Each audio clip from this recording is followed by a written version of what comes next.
감사합니다.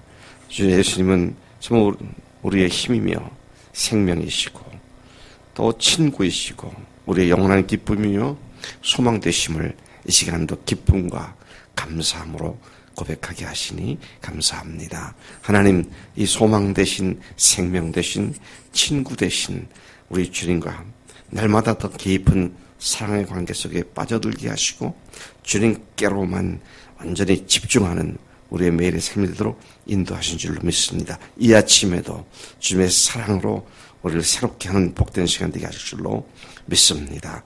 의지하고 감사드리며 예수님의 이름으로 기도를 쌉나이다. 아멘. 오늘 말씀은 창세기 17장 1절부터 27절까지 교독하시겠습니다. 아브라함이 99세 때에 여호와께서 아브라함에게 나타나서 그에게 이르시되 나는 전능한 하나님이라 너는 내 앞에서 행하여 완전하라.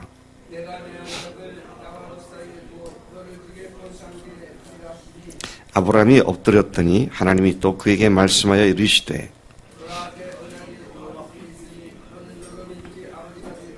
이제 후로는 네 이름을 아브라함이라 하지 아니하고 아브라함이라 하리니 이는 내가 너를 여러 민족의 아버지가 되게 함이니라.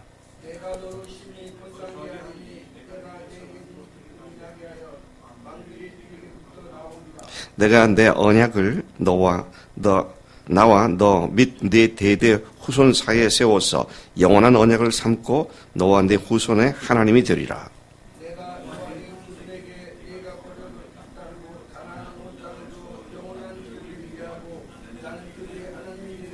하나님이 또 아브라함에게 이르시되 그런즉 너는 내 언약을 지키고 내 후손도 대대로 지키라.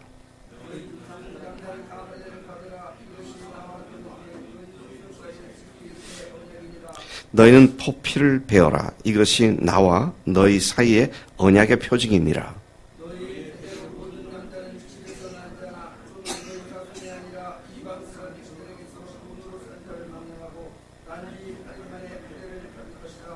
너희 집에서 난 자든지 너희 돈으로 산 자든지 할례를 받아야 하리니 이에 내 언약이 너희 살에 있어 영원한 언약이 되려니와.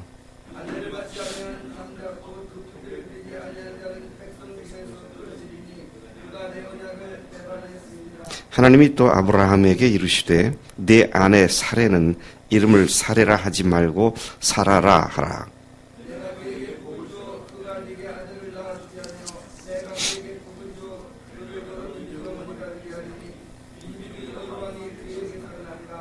아브라함이 엎드려 웃으며 마음속으로 이르되 100세 된 사람이 어찌 자식을 낳을까? 사라는 90세니 어찌 출산하리요 하고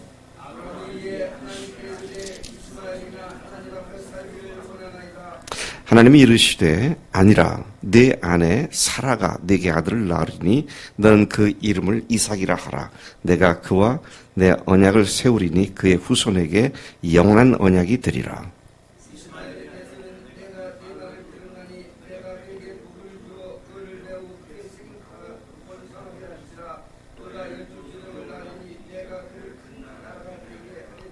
내 언약은 내가 내년 이 시기에 사라가 네게 낳을 이삭과 세우리라. 이에 아브라함이 하나님이 자기에게 말씀하신 대로 이날에 그 아들 이스마엘과 집에서 태어난 모든 자와 돈으로 산 모든 자 곧 아브라함의 집 사람 중 모든 남자를 데려다가 그 포피를 베었으니 그의 아들 이스마엘이 그의 포피를 벤 때는 13세였더라. 그 집의 모든 남자 곧 집에서 태어난 자와 돈으로 이방 사람에게서 사온 자가 다 그와 함께 할례를 받았더라. 아멘. 오늘 본문 말씀에서는 하나님께서 아브라함에게 복을 주시는 말씀과 또 사라를 통해서 내년 이맘때에 아들을 낳게 될 것이다. 그리고 하나님께서는 그 아들의 이름을 이삭이라 하고 내가 이삭과 영원한 언약을 세우리라 이런 말씀이 주된 내용으로 말씀이 나와 있는 것을 봅니다. 1절부터 14절까지가 아브라함에게 하나님께서 나타나셔서 아브라함과 그 후손들과 맺은 영원한 언약을 확증해 주시면서 그 표징으로 언약이 그들의 살에 있게 해서 영원하게 할 것을 말씀하십니다. 하나님께서 아브라함에게 확약해 주신 언약의 내용은 실로 엄청난 것들로서 다음 같은 5가지로 정리가 되고 요약이 됩니다. 하나님께서 아브라함에게 허락하신 또 약속하신 언약의 내용들 그러면 첫째는 너를 크게 번성케 하리라. 하나님께서 아브라함을 크게 번성하게 하시겠다. 언약의 약속의 내용이 첫 번째가 그겁니다. 두 번째, 너로 여러 민족의 아버지가 될 것이며 내 이름도 아브라함으로 바꾸어서 이제부터 부르겠다. 아브라함이라고 하는 이름의 뜻은 많은 무리의 아비 그렇게 말씀하고 있는 것이고요. 또 세 번째 보면 너로 심히 번성케 하여 네게서 민족들이 나게 될 것이고 왕들이 네게로부터 나오게 될 것이다. 네 후손 중에 민족들이 나오고 왕들이 나온다. 이런 언약의 말씀과 그 다음에 네 번째는 너와 내 후손 대대로 내 언약을 세워 너와 내 후손의 하나님이 될 것이다. 그렇게 말씀하셨고요. 그리고 다섯 번째는 너와 내 후손에게 바로 이 땅, 가나안 땅을 영원한 기업으로 주고 나는 그들의 하나님이 되리라. 너와 내 후손의 하나님이 되리라. 나는 그들의 하나님이 되리라. 하나님께서 아브라함의 자손들, 아브라함의 후손들의 하나님이 될 것이다. 이런 언약의 말씀을 주셨습니다. 하나님이 아브라함과 그 후손들 대대로 그들의 하나님이 되신다고 하는 언약은 모든 존재 가치의 궁극적 출발점이 되었습니다. 하나님이 내 하나님이다. 하나님이 우리 하나님이다. 사실 하나님이 내 하나님이다라는 말을 한다는 건 참 우리가 상상하기 어려운 얘기입니다. 네. 천지를 지으신 대주제이신 하나님이 내 하나님이다. 구약에 보면은요, 그 하나님을 자기 하나님이라고 부르지 못하고 사울이 그랬죠. 네? 사울이 사무엘에게 하는 말이 당신의 하나님이 그렇게 말하죠. 내 하나님이라고 말하지 못하고 당신의 하나님이 당신께 자 이렇게 그러는데 하나님은 아브라함으로 이름을 바꾸신 그 시점부터 분명히 말하고 내가 네 하나님이다. 내가 네 후손들의 하나님이다. 이런 언약을 하신 것을 보게 됩니다. 심히 번성케 하고 민족이 나오고 민족의 왕들이 나오고 내게서 나온다. 이 언약은 바로 이때 99세 때 주신 하나님의 언약은 아브라함이 죽기까지 남은 여생 동안 그의 삶을 오로지 하나님을 믿는 믿음에 집중케 만드는 또 다른 삶의 변곡점이 되었습니다. 이름이 바뀌어지니까 그의 삶도 완전히 달라지게 됩니다. 어떻게 달라졌습니까? 오늘 99세 아브라함이 하나님을 만났을 때조차도 네 아내 사라가 아들을 낳을 것이다. 그러니까 호호호호호호 하나님 웃기시네. 아니 90세가 된 사례가 무슨 아들을 낳겠다고 웃었잖아요. 이때까지도 그는 믿음의 조상이라고 하지만 이런 상태였습니다. 그냥 그래도 뭐 어떻게 하든지 간에 이스마엘이나 하나님 앞에서 잘 됐으면 좋겠습니다. 그렇게 응답을 하잖아요. 그랬던 그가 이삭을 낳고 5, 6세쯤 지났을까요? 네. 아주 혈기왕성한 청년 이삭을 바치라니까 그 다음날 아침 일찍 일어나서 그냥 바치러 갑니다. 네. 평생을 기다렸던 아들을, 그래가지고 25년 만에 난 아들을 바치려니까 그냥 바치러 가요. 딴소리 하지 않습니다. 완전히 아브라함으로 바뀐 뒤에 그의 삶은 또 다른 변곡점을 치는 사람이었구나. 이 사실을 확인할 수가 있죠. 특히 그들은 자신들의 몸, 자신들의 살에 하나님과의 언약의 표징을 만들므로써 하나님과의 언약을 영원히 지키는 그들의 결심을 자기들 몸에 지니고 살아가는 정체성을 가진 사람들이 되었음을 말씀하고 있습니다. 몸에 하나님의 언약의 표징을 지니고 살았다. 참 놀라운 일입니다. 여러분, 우리도 그렇죠? 우리는 우리 몸에 예수님의 죽으심과 부활에 완전히 연합된 자가 되어서 예수님과 함께 죽어버렸고 예수님과 함께 다시 부활한 새 생명으로 태어난 이런 존재들이죠. 근본 존재 자체가 깡그리 바뀌어진 존재다. 그것이죠. 그러니 어떻습니까? 믿음의 시작자이시고 믿음의 완성자이신 그리스도를 바라보는 삶이 우리의 평생의 삶이 될 수밖에 없다는 것입니다. 하나님께서는 이 엄청난 언약을 아브라함에게 주셨고 아브라함에게 다음과 같은 사항을 요구하셨습니다. 뭐라고 요구하셨습니까? 1절에 보니까요. 너는 내 앞에서 행하여 완전하라. 그렇게 말씀하시죠. 또 두 번째 9절에 보니까 너는 내 언약을 지키고 내 후손도 대대로 지키라. 그리고 세 번째 보니까 10절에서 14절까지의 내용을 요약하면 너희 중 남자는 너와 내 후손 사이에 지킬 언약의 표징으로서 할례를 받아 이 언약이 너희 살에 있게 하여 영원한 언약의 표징이 되게 하라. 그렇게 말씀하시죠. 야, 하나님의 언약이 너희 살에 있게 하라. 네, 할례가 남자의 성기의 포피를 베는 거잖아요. circumcision이라고 하죠. 동그랗게 벤다고 해서 circumcision. 그렇게 얘기를 하는데 그것을 보면 너희들 몸에 살에 내 언약이 있는 표를 만들어 두어라.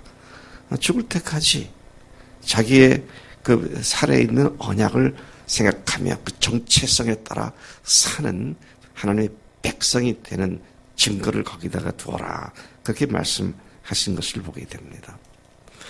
아브라함과 그의 후손들은 그 몸에 그렇게 언약의 증표를 만들었지만 오늘 우리 그리스도인들은 하나님이신 예수님께서 당신의 살을 찢으시면서 피 흘리심으로써 부활의 표징을 만들어 주셨습니다.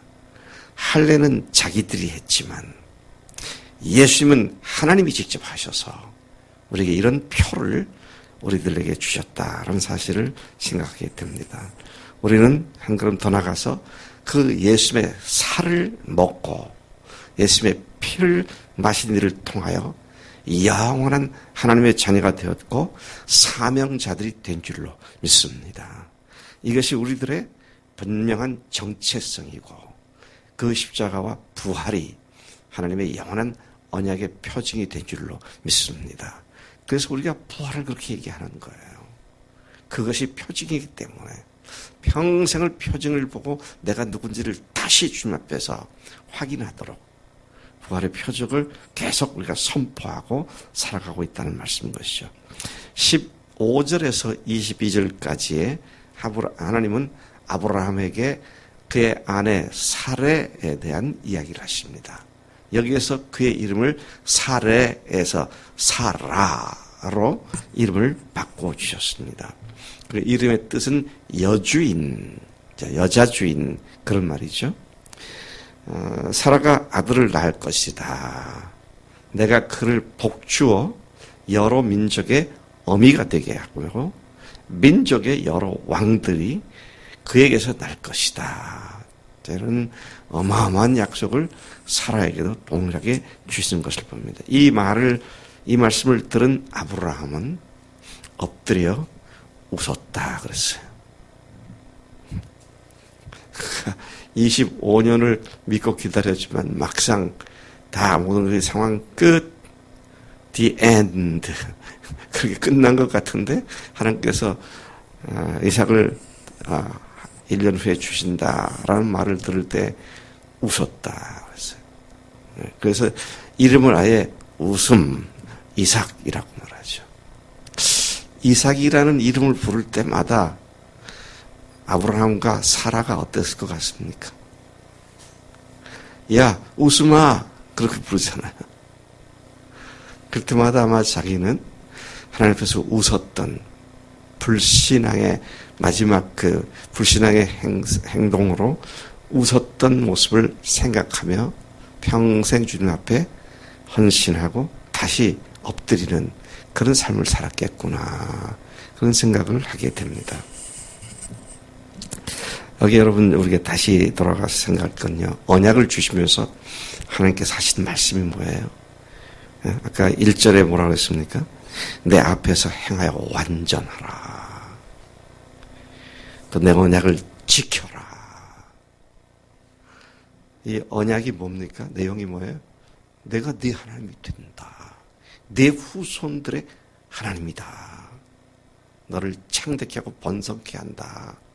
이 언약은 이미 하셨기 때문에 또 다시 언급할 필요가 없습니다. 이제 뭐가 필요해요? 그 언약을 믿었다면 충성을 다하라는 겁니다.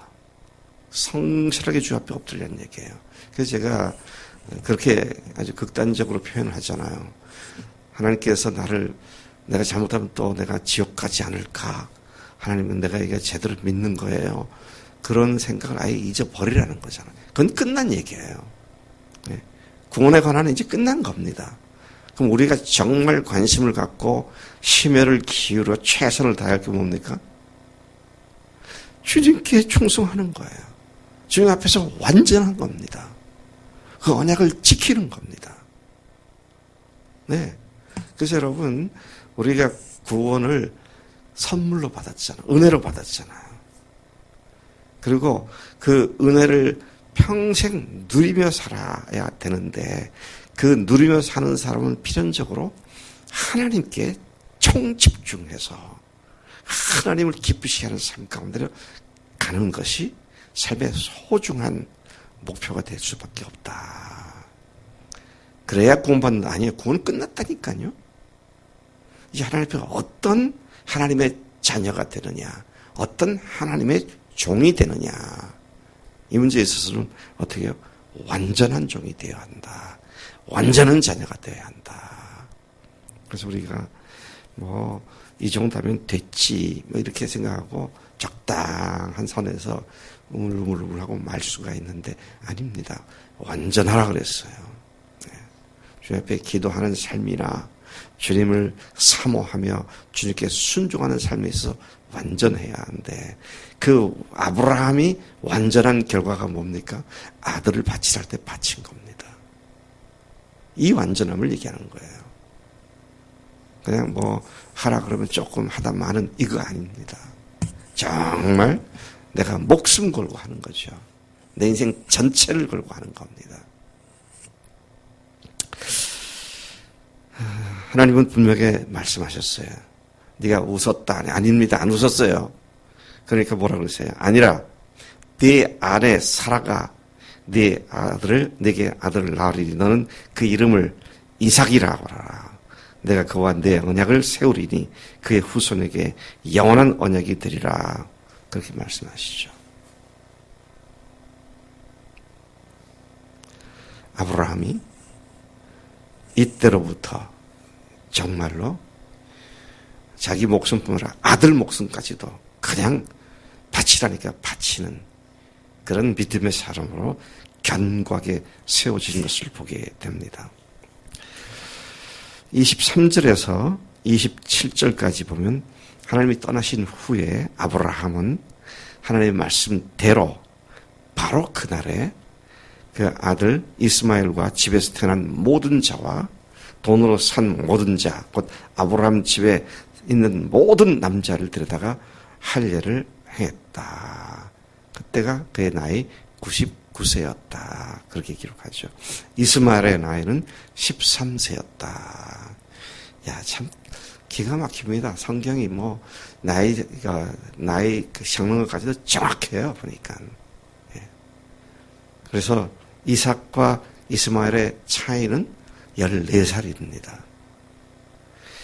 이렇게 아브라함과 그의 가족들과 식솔들 모두는 그들의 살에, 몸에 하나님과 언약의 표징을 만들고 대대손손 자신들이 할례 받은 하나님의 백성이라고는 정체성을 가지고 살아가는 자들이 되었다. 75세에 부름받은 약속받은 아브라함이 25년 만에 드디어 아들 이삭을 얻게 되었고 하나님의 언약의 백성의 표징을 받게 되었습니다. 주님은 우리 교회에 3가지 사명을 주셨습니다. 그리고 우리 교회가 출발한 지 17년이 지났습니다. 부활의 표징을 받은 우리는 반드시 주님이 부르신 그 소명을 우리 교회를 통해서 완수하게 될 것을 믿습니다. 교회다운 교회, 구멍을 기운 복음으로 다시 주님 앞에서 세움을 받는 우리 온 교회가 될 것을 믿고 오늘도 믿음의 행보로 계속 전진하는 또 다른 하루가 되기를 축복합니다. 하나님 아버지 감사합니다. 이 아침 아브라함을 통하여 아브라함으로 사례를 통하여 사라로 그 이름을 바꾸신 뒤에는 그들의 삶이 영원히 주 앞에 굴복하는 삶으로 바뀌게 하신 것 감사합니다. 참으로 온전히 행하는 일에 남은 여생을 집중한 것을 보고 저희들이 큰 교훈을 받습니다. 예수님이 이미 십자가와 부활로 우리에게 모든 구원을 이루셨고 또 표징을 주셨사오니 우리도 남은 여생 온전하게 주 앞에 세움을 받는 주님의 귀한 종들 다 되도록 역사하시는 줄로 믿습니다. 오늘부터도 또 그렇게 살겠습니다. 감사합니다. 예수님의 이름으로 기도로 싸움나이다. 아멘.